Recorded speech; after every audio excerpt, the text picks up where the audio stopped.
Yun yung binabanggit mo kanina pang first half, yung 50-50 balls, always nakakagawa ng paraan yung mga nakapula ng SMB. That's right.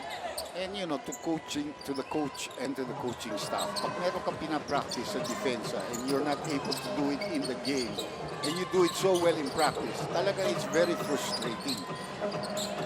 Dito na rin natin makikita yung mga in-game adjustments as Blakely is fouled by Junmar. Well, they made a pick and roll between the two big men, between Pinisi and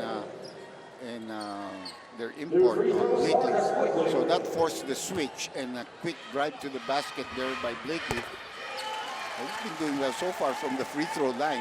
He went 2 out of 4 earlier, but then he made his last 2 previous to this one. Blakely, 7 points, 2 blocks. To go along with his 9 rebounds, make that 8 points. 6 na puntos na yun galing sa free throw line. As we go back to Ms. Rizzo. Magawa mo ba prior to this conference, tinalo ng SMB ang Star Hotshots in a tune-up game with 28 points. Easy lead yung malaking ginawa doon. But that's not a guarantee according to Coach Leo Austriana. Yun ang mangyayari sa laro na to. Ang panawagan niya, we have to sustain this energy that we're showing. Something that's giving him all the smile dahil nga natutuwa siya sa ipinapakita ng kanyang players. Thank you, Ms. Rizzo. Pero ito si Marcus Blakely as starting to go to work. Leo Austriana should be a bit worried at this point. Definitely, he has scored 4 straight points. You know, remember the first game, if you watch that, Ronaldo had a 19-point lead in the second quarter. I think 11 or at the end of the half. They went on to lose by 6. No problema rin because if they're just going to allow AC Reed to score easily on the other end, nothing's going to happen.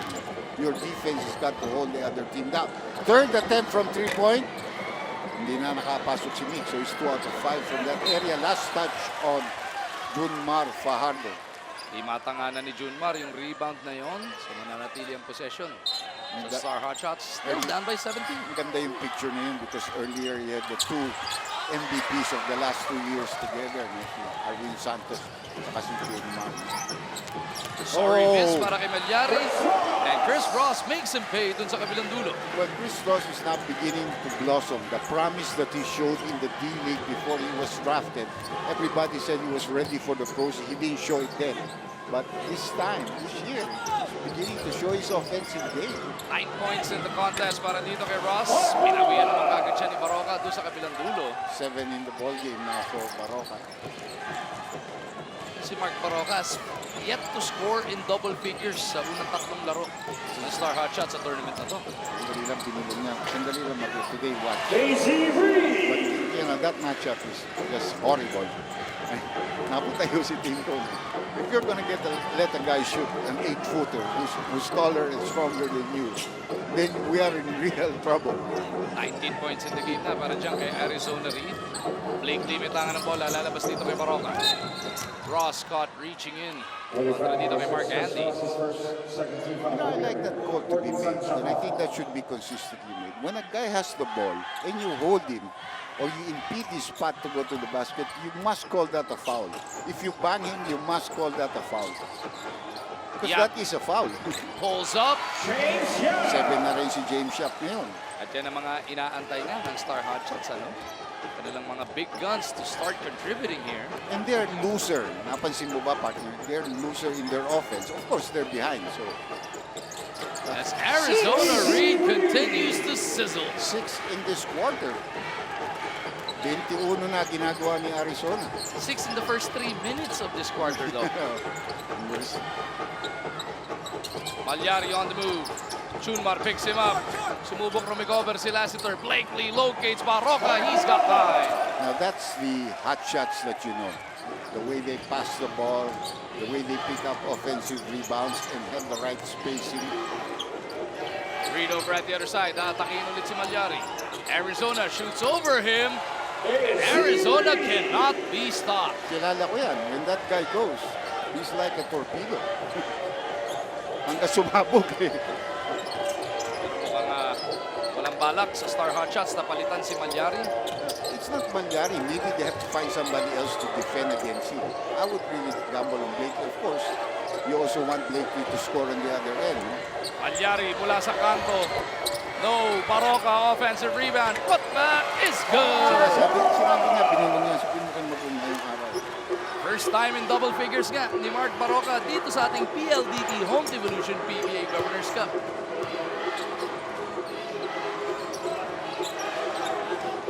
Arizona against Malyari once again. This time around, dumobble team ng ilaw. Etong si Baroka, pass taken away by Blakely, and a region foul is whistled on Ross. That's a way to control the game on the part of referee. If you're going to bang a guy trying a fast break, and there's no real clear fast break either, na hindi rin naman sure makaka-score ang hotshot, you know, call the foul on the guy who made the block.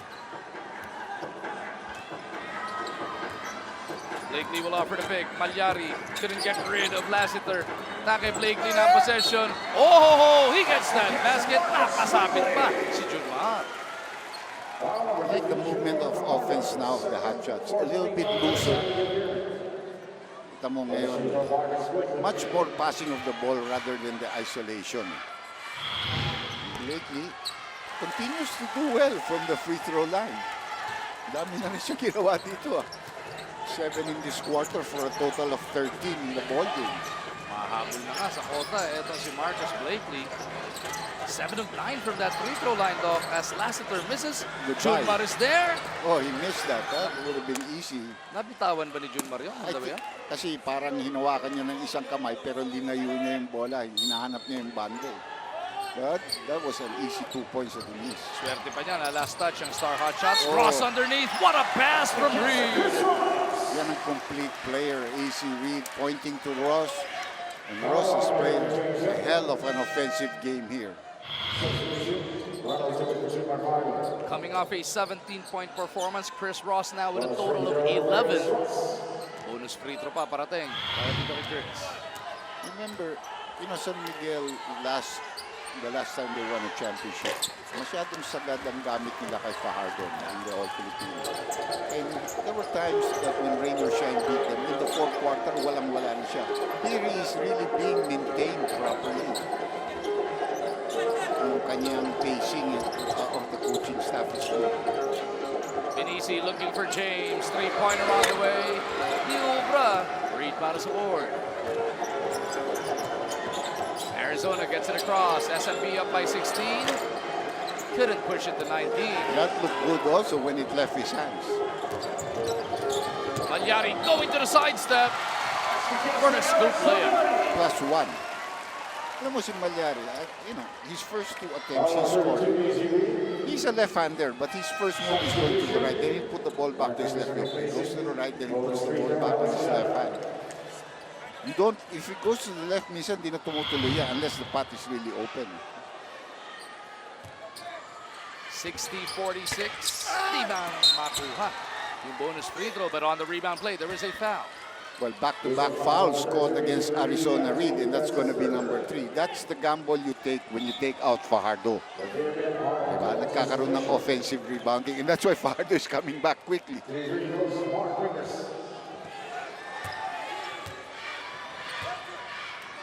Mark trying to get his first point of the ball game. John Mark Pingris takes care of that one. 6.6 rebounds per ball game ang average ni Ping. Bumaba yan dahil last time around, first quarter pa lang, 3 fouls na natawag sa kanya. So he had to ride the bench for a bulk of that ball game. Yeah, and alam mo, you just completely lose the rhythm of the game. Si Mark ba ang kapitan di bola ng Hotshots? If we're not mistaken. Yeah.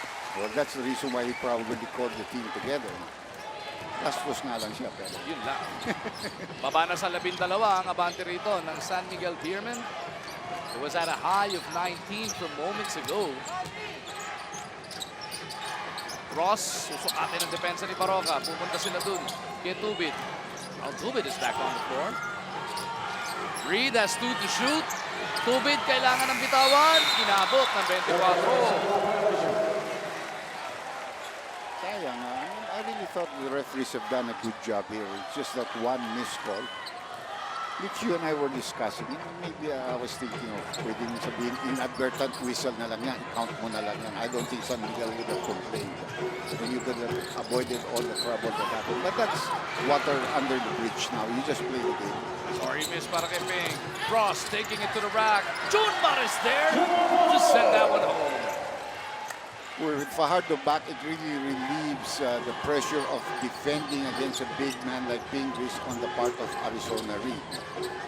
This matchup here against Marquis Blakely. Tubigat sa kasi James Yap. Grabe yung bakbakan. Pareho new Warriors. Kaya sabihin Warriors. Ngayon, nasa penalty na San Miguel early. It will mean free throw shots para kay James Yap.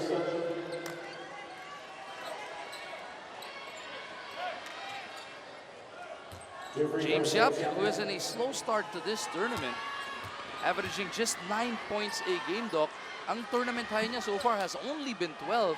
At siyang hinahanapan talaga ng puntos dito ni Coach Kim Cole. Well, I wouldn't worry about that as long as they can get into the playoffs, which they probably will. Ang problema lang is sometimes if you get too deep, mapupunta ka doon sa ilalim where it's really hard to really get up and try to challenge the top teams that are 1 and 2 because obviously for them to be on top, they're playing very well.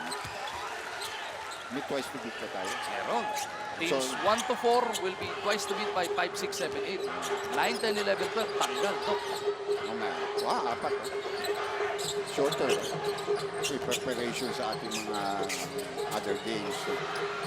So, this guy is really good with that 3-point shot now. 3-point shot ni Alex Cabangot atin sa atin ng PLDT Home Devolution turns your ordinary TV into an internet TV. Tinanggal mo si Ross na sunod-sunod ang ginawa. Pinasok mo si Cabangot. 3-point shot ang inabot. Yap on the move.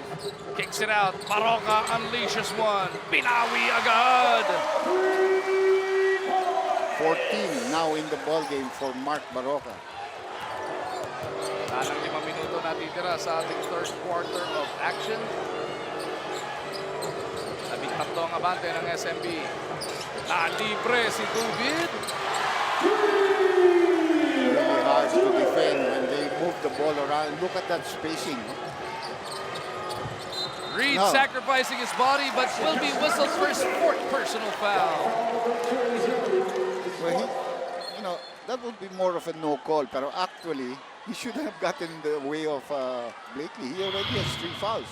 Why get in his way? He's moving, so it's still a good call. Pero pang-apat na yan, he's got a serious.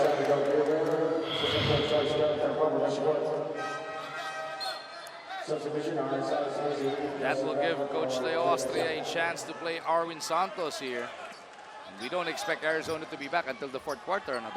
Unless the Hotshots really cut the lead down to 4 or 3, something like that, or 5, then maybe you have no choice. You have to just tell him shy away from the foul. Cabangot in trouble in the backcourt. Pinukul na. Papunta kay Tubid. Ronald nilipad. Oh, niliyad pa. Mintis ka lang ang tira. Fajardo loses it. Baroka on the run. Bibigay kay Devons. Puta pa inabot kay Arwin. Baroka against Lassiter. Finding Blakely. He gets to the basket. Big kasama pang foul. I'm sure Ronald Tubig is ruining what he should have given that pass to Fajardo, who probably could have dunked it. Instead of missing, you give a possible 3-point play and a fast break. Ito yung sinasabi natin also, yung pinag-aralan natin. The Hotshots are a good team if they make you miss and they run, because Blakely is an open court player. He's not a real post-up player. And he's not a real good outside shooter, and a lot of scrambling there between Arwin Santos and Pingris. Nothing really hard. Just fighting for the ball.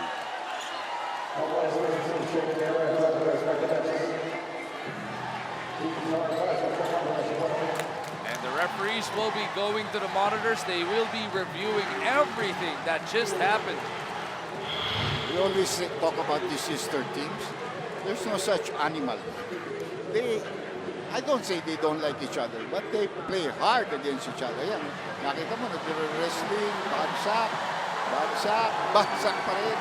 Pero wala namang talagang protecting themselves with their elbows up in the air.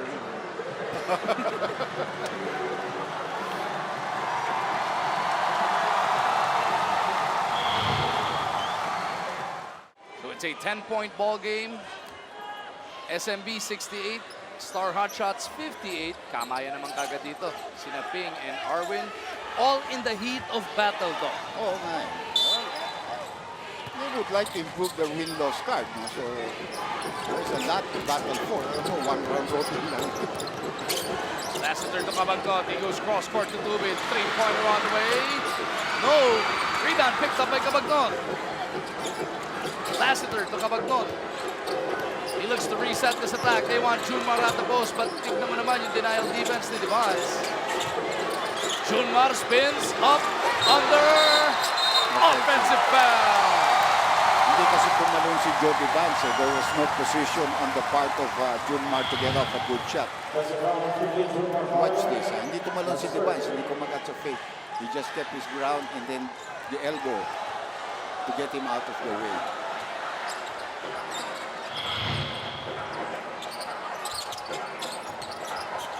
That's their favorite play. Good block. Santos, without even leaving the floor, getting a block. Cabangot to Lassiter. Away from play, tumba si Junmar. Junmar has been physically abused also. We've seen him fall to the floor several times, whether by big players or small players.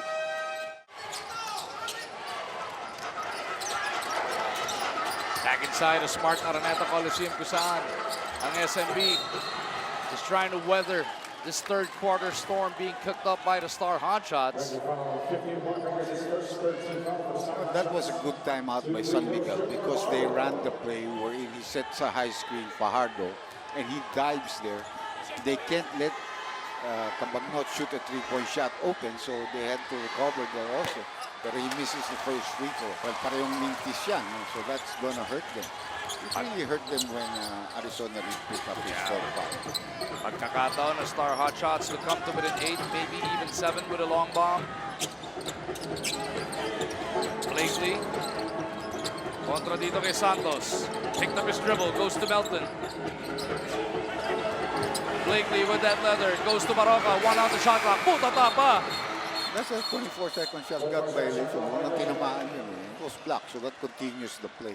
Pero si Junmar Fajardo, looks like may nakatama sa kanyang tuhod. He's shaken up at this point. Team manager Gia Banilla rushing over to check on Junmar. Kasama si Mr. Henares. No? Siyempre, that's their golden boy. He's tough as nails too. Riza, anong balita? Alam mo ba in this game, Junmar is actually playing with hurting foot. Ang sabi nga niya na ipahinga naman niya to nung maiksing break natin. Gayunpaman, kapag tumatalon siya, yung impact ng landing napakasakit daw talaga. And there's nothing much the doctors can do other than to give him pain relievers para ma-relieve lang yung pain onte. Ang sabi ni Junmar, isin na lang naman daw niya. Total, kapag nananalo, parang nababawasan din naman daw yung sakit. Thank you, Ms. Riza. Yan ang kinakatakot ng lahat ng athlete. Basta paa o tuhod ang magka-diferensya, madedelikado ka. Well, kung masakit yun, baka may plantar na naman siya. So masakit talaga yun. But that really is relievable. Yung tendinitis ang hindi mahirap ng laro. As you can see, Kyrie Irving cannot play because of tendinitis on the knees. Ross Bebuelo off the spin. Junmar touches it last paglabas to sa baseline. Good call by referee Marado. Tamang tawag. Mahigit 2 minuto na lang natitira sa ating ikatlong yugto. Pingris kontra dito kay Junmar. The Dota Boys going at it inside the big dome. Ping once again, tumba si Tubit dun sa loob. They go to Baroka, nalibre na bahagya. Couldn't make it pay. Devance couldn't secure the board. San Miguel on the attack once again. They feed the Giant. Junmar will have to earn his points from the line. Medyo wala siyang lift doon, napansin mo. Because usually he can get above the ring and just put it there. No? Pero he will go to the free throw line where he missed 2 free throws earlier. 11 points in the game so far para kay Junmar. Samahan mo pa ng 12 rebound. Another usual double-double para kay Fajardo. Well, that's expected. He plays about 36, maybe up to 40 minutes a game. He's 6'10".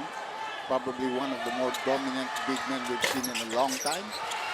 Those are the numbers you would expect from this guy. That's why he's #1 pick.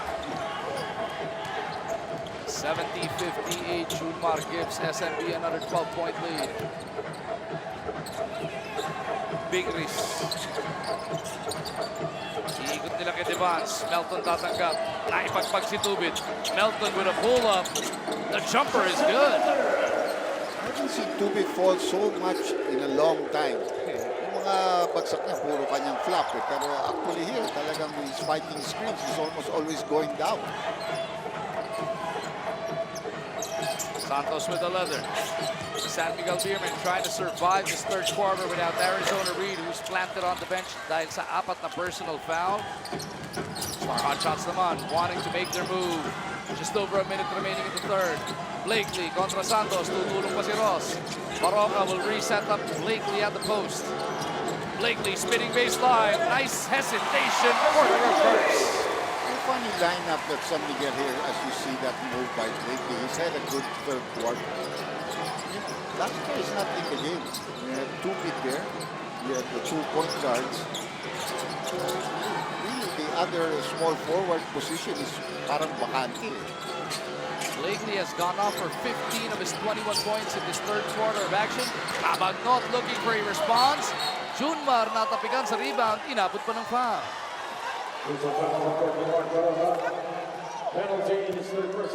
Silipin muna natin ang ating tatak Holcim move of the game. Brought to you by Holcim. Panatag ka pag Holcim.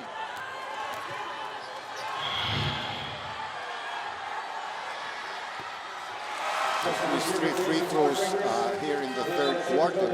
Nick Pinisi coming in for the Vans, I think. And Maliksi also coming into the ball game for Mark Pingis.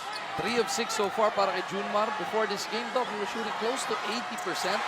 Magaling naman mag-free throw yan. But syempre, minsan napapagod. Tapos all the banging that he takes within a game,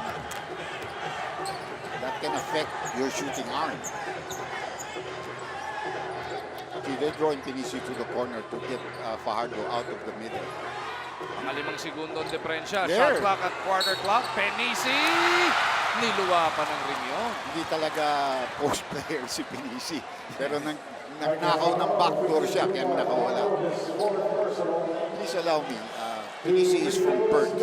And I'd like to greet my friends that I was with, the Australians from Perth, as well as Melbourne. I've been with a couple of weeks. Sila Mike Bruce and they promised me they'd watch me on the net or whatever Filipino station they can watch. How about the pasalubong? That's why we'll take care of that pag birthday, pag nag-celebrate si Direct Raf. Harik ko yan, Direct Raf, ha? Mag-vlog ka raw muna. No. I'll take care of that. One of these days, pag na-assign tayo ng marami-rami tayo, global level. Last shot time para sa SMB. Espinas trying to beat the quarter clock. And that'll do it for the first 36 minutes of action. Kani-kanina lang, 19 na ang abante ng SMB. Pero natawagan ng ika-4 na foul etong si Arizona Reed. And that gave the Star Hotshots a window to creep back into this game. 71-64 ang nasa ating talaan heading into the final quarter of play.